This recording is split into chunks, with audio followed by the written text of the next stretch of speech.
त्या सुभद्राला तथागतांनी दीक्षा देऊन आपल्या संघामध्ये सामील करून घेतलं होतं। त्यानंतर आता आपण आज पाहणार आहोत की अंतिम शब्द। भगवान बुद्ध आनंदाला नंतर म्हणाले, आनंदा, कदाचित तू असे म्हणशील, गुरूंची वाणी आता लोपली, आता आम्हास कोणी गुरु उरला नाही।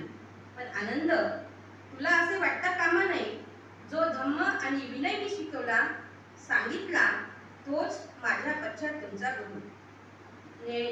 आता स्पष्टीकरण करायचं काही वाटत नाही की कदाचित माझ्यानंतर असं वाटत असेल की आता गुरुची वाणी मी केल्यानंतर गुरुची वाणी संपली आणि गुरु म्हणजे या धर्माला काय म्हणू आपण की वारसदार कोणीच नाही, म्हणजे गुरुची वाणी संपली असं तुला वाटत असेल।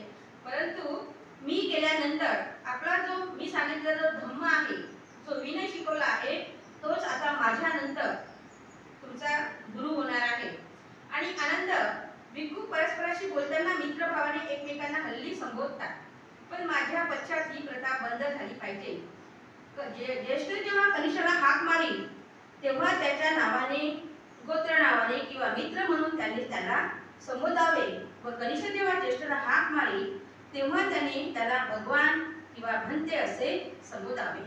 म्हणजे माझ्यानंतर आतापर्यंत तुम्ही सगळे भिक्खू एकमेकांसोबत बोलताना मित्रभावाने बोलत होते, पण मी गेल्यानंतर जो ज्येष्ठ भिक्खू आहे त्या भिक्खूला बाकीच्या ज्या कनिष्ठ भिक्खू आहे यांनी भंते किंवा भगवान म्हणून संबोधावं आणि जे वरिष्ठ भिक्षू आहे ते कनिष्ठ भिक्षूंना आपले मित्र, गोत्र या नावाने संबोधतील। समजा एखादी त्याला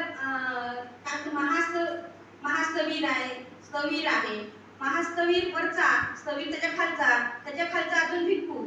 मग जो वरिष्ठ असेल त्यांनी कनिष्ठाला काय करायचं, भगवान मित्र या नात्याने संबोधायचं आणि जे कनिष्ठ आहे या कनिष्ठांनी वरिष्ठांना भगवान किंवा भंते म्हणून संबोधावे। आणि आनंद,